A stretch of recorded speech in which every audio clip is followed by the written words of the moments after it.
آپ یقین جانے میری فیملی کو جلدی پتہ چل گیا. ایک رات میرے بابا نے وارث ماموں کو گھر بلایا اور ان سے کہا کہ ہم چاند کی شادی کرنا چاہتے ہیں, آپ اس سے پوچھ دیں کہ اگر کسی کو پسند کرتے ہو تو ہم اس کی شادی اس سے کر دیں, ہم جو ہے نا وہ اس کی مرضی کے خلاف نہیں جائیں گے. تو میں نے ان سے کہا کہ آپ ایسا نہیں کر پائیں گے. انہوں نے کہا کہ نہیں ہم کر سکتے ہیں.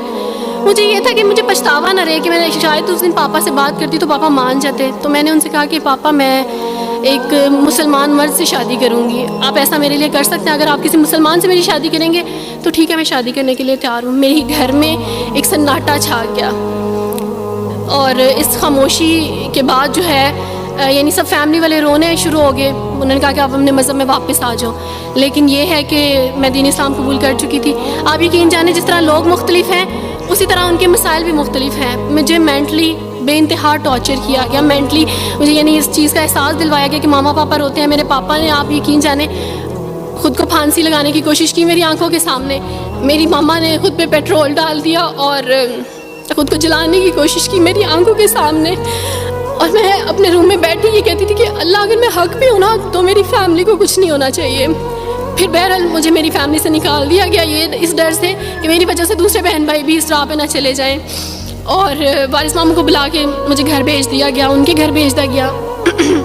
جب میں گھر سے آ رہی تھی تو وارث ماموں نے کہا کہ بیٹی اگر آپ کا کوئی سامان ہے تو آپ لے لیں. تو میں نے ان سے کہا کہ اس گھر سے صرف ایک ہی چیز میرے ساتھ جا رہی ہے اور وہ ہے میرا نام جو ماما پاپا نے مجھے دیا تھا. میں چاند رات میں پیدا ہوئی تھی اس لیے انہوں نے میرا نام چندہ رکھا تھا. بس وہ نام لے کے آئی. آپ یقین کریں ہمیں کہا جاتا ہے جبراً اسلام قبول کیا جاتا ہے. اسلام قبول کرنے کے بعد وہ جبر کیا جاتا ہے کہ آپ سوچ بھی نہیں سکتے. آپ کو اپنے ماں باپ سے ہی ملنے نہیں دیا جاتا, آپ کو اپنے ہی چھوٹے بہن بھائیوں کے پاس نہیں جانے دیا جاتا. آپ میں ہاسپٹل میں تھی ڈیلیوری کے ٹائم. آپ یقین جانے میرے پاس کوئی بھی نہیں تھا جو مجھے بیڈ سے اٹھا کے بٹھا سکتا. ایسے موقع پہ مجھے اپنے اپنوں کی ضرورت تھی لیکن میرے اپنوں کے جبر نے میری ماما کو مجھ سے دور رکھا. میرے بہن بھائیوں کو, میرے کرسچن کولیگس نے ہی میری فیملی کو پریشرائز کیا کہ اس کو فیملی سے نکال دیں کیونکہ اگر اب اس کو ملیں گے تو مزید لوگ بھی عبدالوارث کی طرح چندہ کی طرح اسلام قبول کریں گے. میں نا ہاسپٹل میں لوگوں سے کہتی تھی کہ مجھے بیڈ سے اٹھا کے بٹھا دیں, سیزیرین کے بعد میں اٹھ نہیں سکتی, میرا بیبی رو رہا ہے, کوئی مجھے بیبی پکڑا سکتا ہے.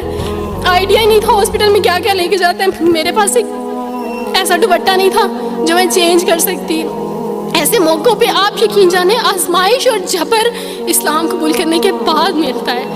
مجھے آپ سب سے توقع ہے, آپ سب اسلامک اداروں سے توقع ہے کہ اب آپ ہمارے لیے اسٹیپ لیں. ہمارے اپنوں نے تو ہمیں چھوڑ دیا, انہوں نے جو ہمارے ساتھ جبر کیا اس جبر کے بدلے آپ ہمارے ساتھ نیکی کریں. اب آپ کیا اسٹیپ لیتے ہیں نیو مسلمس کے لیے جن پر یہ الزام لگایا جاتا ہے کہ ان پہ جبر کیا جا رہا ہے؟ ہم پہ جبر نہیں, ہم پہ جبر اسلام قبول کروانے والوں نے نہیں کیا بلکہ جن کے گھروں سے ہم آئے تھے اسلام قبول کرنے کے بعد جبر تو ان کی طرف سے تھا.